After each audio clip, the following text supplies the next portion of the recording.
We just got our first big move of the MLB offseason, and I need to talk about it right now.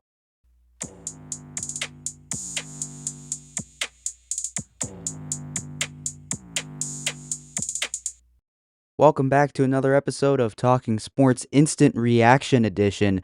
Uh, I was not expecting to do another episode today, guys, but here I am today. I am your host, Andrew. Once again, thank you all for tuning in. We have a major trade that we have to discuss here. Specifically, we have to talk about the MLB. The Mets and the Rangers just made a trade, according to Jeff Passan. According to it, just on the base, just overview of it. The New York Mets are sending outfielder Brandon Nimmo to the Texas Rangers in exchange for second baseman Marcus Semien. This is an incredible trade. This is something that I don't think anybody could have expected to happen.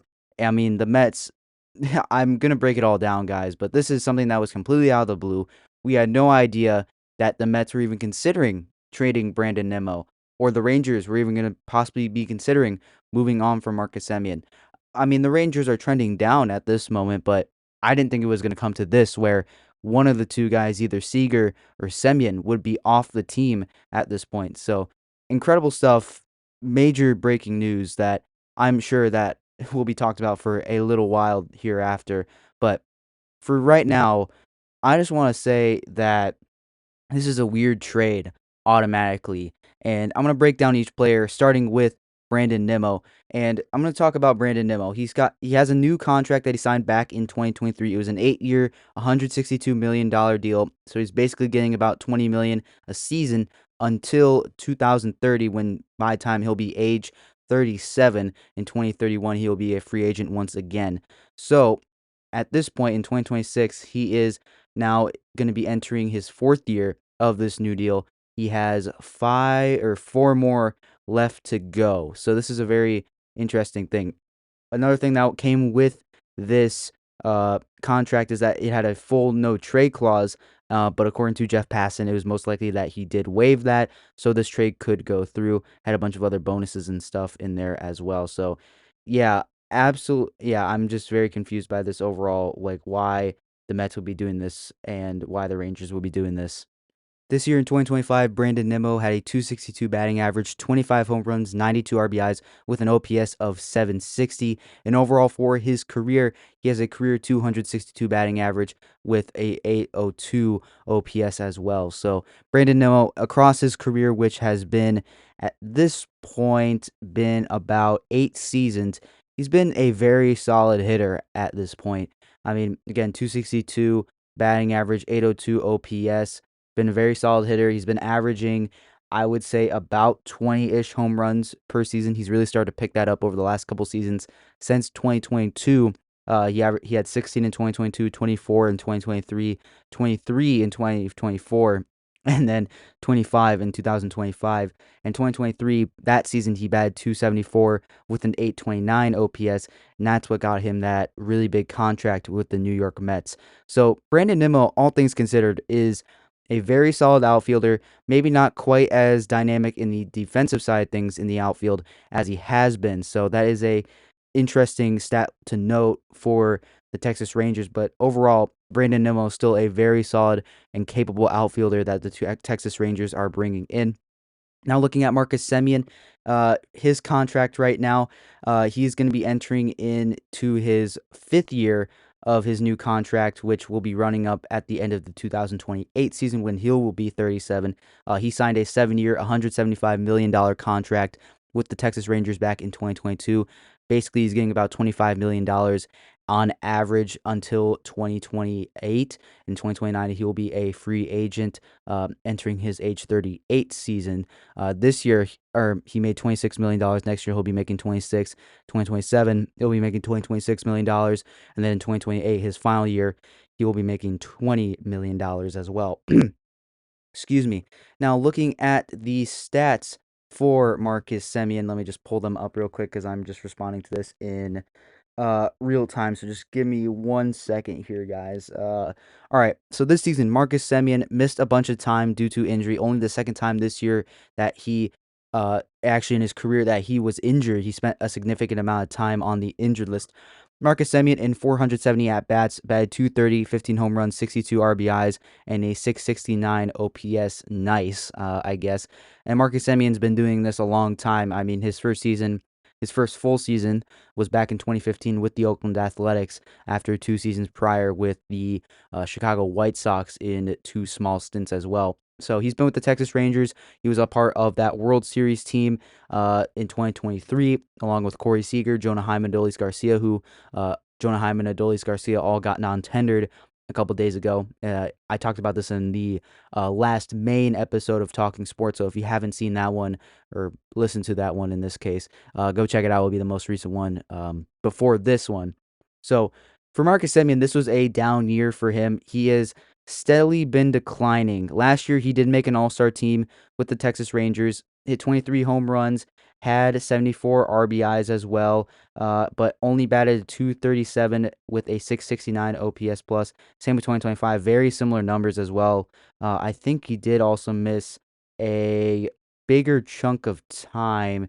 Yeah, he missed about 32 less games from last year. In 2024, he had 159. And Marcus Semien is a guy that will play all 162 games if need be. And these last 2 years, actually this year, he didn't really do that. Only played 127 games, only had 470 at bats. So the injury bug was still biting him. So maybe all things considered, despite the less amount of games that he played, he still put up productive numbers. But he was maybe right around a league average hitter, just looking at some of the other stats.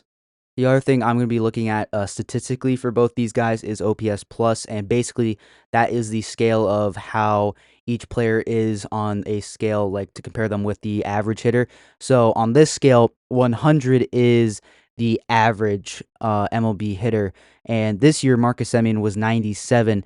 I had a 97 OPS plus compared to last year where he had 103. 2023 he had 126. 2022 he had 106. 2021 with the Blue Jays he had a 131. So I guess he's kind of been hovering around this range his entire career. I'm looking at it. He's averaging a 109 OPS plus across a 162 game average.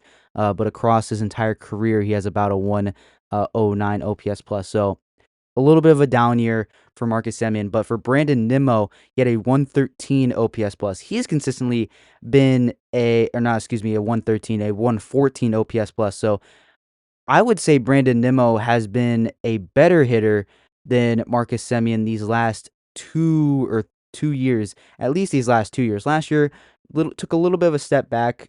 Brandon Nimmo did only hit 224 with 23 home runs, but this year kind of came back a little bit more on the average side things. OPS a little bit more. 2023 had an amazing season. 2022 was also very, very good, and those were the years where he had the highest OPS pluses. So Marcus Semien is not going to be a power guy considered to Brandon Nimmo. Brandon Nimmo can certainly supply a lot more power, but with Marcus Semien, you're always going to get really good defense and really good contact and consistent ball put in play skills with Marcus Semien, and I don't think we really saw that this year. But I will give Marcus Semien his credit that in only those 127 games that he played, a 669 OPS is not bad. It was clear that the injuries were nagging at him, so I think you can put that in there and saying that he wasn't at full strength. He wasn't at the full ability to play at his best. And a 97 OPS plus really does exemplify that. He was a 3% worse than average league hitter, while Brandon Nimmo was a 14% better than league average hitter as well. So this is a very interesting move for both sides. Now, for the Texas Rangers, this is a pretty much just one-for-one swap, and I'm going to be breaking down like what each team is getting. So, for the New York Mets, you're giving up Brandon Nimmo, a really good outfielder, and bringing in Marcus Semien to help with that infield. But you're also taking on a little bit more salary, about $5 million more on average, and a guy that's a little bit older in comparison to Brandon Nimmo, but does have a more, I would say, proven track record of being solid for different reasons than Brandon Nimmo. Like I said, really good fielder, good bat to ball skills, and can supply a good amount of pop here and there. And yeah, this is a very interesting move. I don't get this when it comes to the New York Mets side of things, because at second base right now, they do have Jeff McNeil right now, but he's been battling some injuries. He hasn't been as good as in recent years. He's been kind of shifted around in the outfield and in the infield a little bit. He's been horrendous in the outfield defensively, but has been really, really good on the infield. He's still very solid on defense. His hitting, he's starting to get back to his old ways of being a contact first guy instead of hitting for power, but the power numbers have gone up in recent years as well. So you're probably going to be putting Marcus Semien at second base. He really doesn't seem like a guy that can play shortstop at this point in his career. I mean, he's going to be 35. I'm pretty sure he's 3 years older than Brandon Nimmo. And then on the rest of the infield, you still have a hole at first base. Shortstop, you got Lindor. Third base, you're either going to have Mark Vientos or Brett Beatty, and Brett Beatty actually had a pretty solid season. And then Mark Vientos could play at first, but you maybe are going to try to get Pete Alonso or someone in free agency like Kazuma Okamoto or Munetaka Murakami. So the Mets on the infield are very interesting. And then you got Francisco Alvarez behind the dish as well. And then in the outfield now, without Brandon Nimmo, you're gonna most likely have something like I'm actually got to look at the depth chart real quick for the New York Mets because very it's not very well known what they have right now. Okay, so ESPN did update their depth chart. That's what I'm looking at. I mean, right now you're gonna have Tyrone Taylor out in left field, which was Brandon Nimmo's position. Jeff McNeil is gonna be moving out to center field, which doesn't make a lot of sense. And then you got Juan Soto in right field, and then you got Ronnie Mauricio playing at DH, and then you got Mark Vientos at first, Marcus Semien at second, Brett Beatty at third, Lindor at short, and the rest is pretty much self-explanatory, and Francisco Alvarez. I don't get this when it comes to the Mets. I think that you had a capable second baseman with Jeff McNeil. You really need to prioritize going out and re-signing either Pete Alonso or getting someone else to play DH because Mark Vientos, in my opinion, is a very capable DH type of player. Jeff McNeil, I think, is a very competent second baseman. I don't think he's as valuable as he is if he's in center field or just in the outfield in general. I know he's a very good kind of utility guy, but that's not his strong suit. And not to mention, you have a ton of guys as well that can play the infield right now that are young and controllable, like Luis Angel Acuna, who I think could be something pretty good. I think he does have a lot of talent, but he just needs to get some consistent playing time. And then Ronnie Mauricio, a little bit more uncertain. I don't really know what you have going on with him. And then you got some guys coming up in the minors like Jet Williams as well.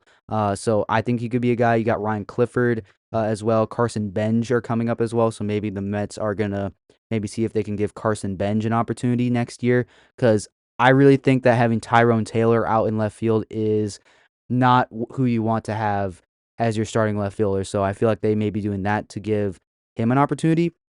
But even still, like, you probably wanna keep Brandon Nimmo because he has been, at least besides Pete Alonso, your best offensive hitter, outside of Pete Alonso these last couple seasons. So, I don't get this when it comes to the Mets, like, you're not getting cheaper, you're not getting younger with this trade.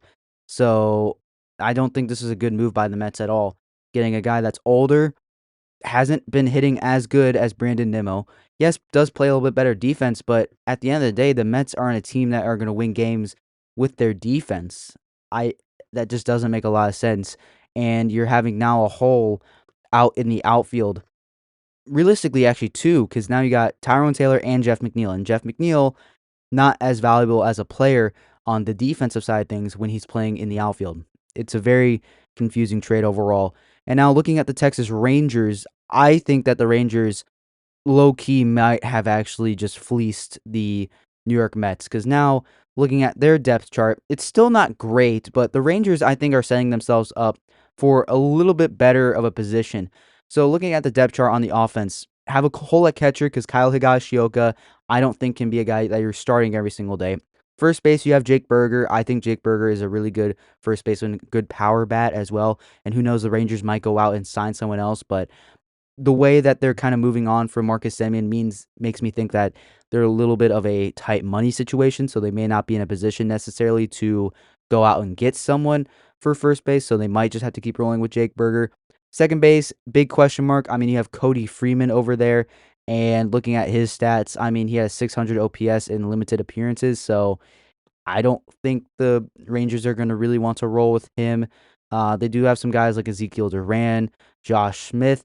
as well. I think they might also have some good prospects, possibly. I know they have Sebastian Walcott coming up through the minor leagues, a super prospect for the Rangers who's a shortstop, but I think could possibly also play the middle infield as well. So the Rangers do have options when it comes to that.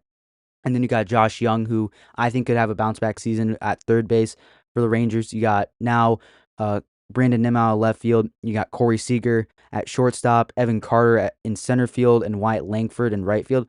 Like that outfield for the Rangers, I think is really, really good because Evan Carter has a lot of talent. Wyatt Langford is really, really good. We already know that. Brandon Nimmo is a very solid outfielder, at least with the bat. Defensively, might be a little bit sketchy at times as he gets a little bit older. And then on the infield, you got Seager, who is going to get older, but still produces really well at the plate. Josh Young, he's young, he's good defense, and I think can only go up from here with the bat. Second base is going to be a big question mark, and there are some guys out there that the Rangers could look to target. First base, I think you're pretty well set, and catcher, yeah, you might need a new catcher besides Kyle Higashioka. So, yeah, I think the Rangers got definitely the better end of this trade, getting Brandon Nimmo, who's a little bit younger, not as expensive, about $5 million less, and you're helping address your outfield, which beyond Wyatt Langford and Evan Carter was not very good, and the Rangers aren't really in a position to go get someone like Cody Bellinger or Kyle Tucker. So I think the Rangers definitely did a good move here, getting Brandon Nimmo in, and moving on from Marcus Semien will hurt, but I think overall you have some guys that can come up like Sebastian Walcott who can fill that role in the middle infield, or maybe move Corey Seager over to second base if you need to because of his defense. So I think the Rangers right now they just need to address their issues at catcher, second base, maybe DH, because Jock Peterson did have a very down season. It was a very rough year for Jock Peterson, and maybe a little bit more on the pitching. I mean, starting pitching definitely may need a little bit of help. I mean, you have Jake Latz and Kumar Rocker in the 4 and 5, and then the bullpen. I mean, not very good at all for the Rangers, so they definitely need to address the pitching. But for the Mets, I am not very excited about the team that they're going with because the Mets realistically should be a team that's all in with this roster of Francisco Lindor, Juan Soto. You also have Francisco Alvarez. You have a really good starting pitching rotation with Nolan McLean coming up. You have Kodai Senga coming in here still. You have Clay Holmes. You also have Jonah Tong coming up very, very soon. And then when making moves like this, moving on from a guy like Brandon Nimmo is just very confusing, and it doesn't make a lot of sense why they would move on from him, who has probably been their second best offensive player uh, at third best, because Soto is really, really good. Juan Soto is really, really good. You got Pete Alonso there. Doesn't make a lot of sense in my opinion. And Steve Cohen's not a guy that you're afraid about spending money. So yeah, very interesting move. I think that the Rangers won this trade. The Mets, I'm going to be interested to see how this trade will pay out because I don't know if Marcus Semien is truly a guy that is going to make this team better, but we'll have to wait and see. So let me know down in the comments. I know I kind of rambled for a little bit. I didn't want this to be 20 minutes. I really didn't want it to, but this is what I can do when I'm given an opportunity to have something like this, and I can just run a mile with it. So anyways, yeah, let me know down in the comments what you think of this trade. Marcus Semien for Brandon Nimmo, just a 1-for-1 swap between the Rangers and the Mets. Let me know down in the comments what you think of this, and I will see you in the next episode that I do. I plan on doing one more full episode before Thanksgiving, most likely the day before Thanksgiving on that Wednesday. And besides that, I think that's all I got for you guys today, and I will see you in the next thing that I do. Bye.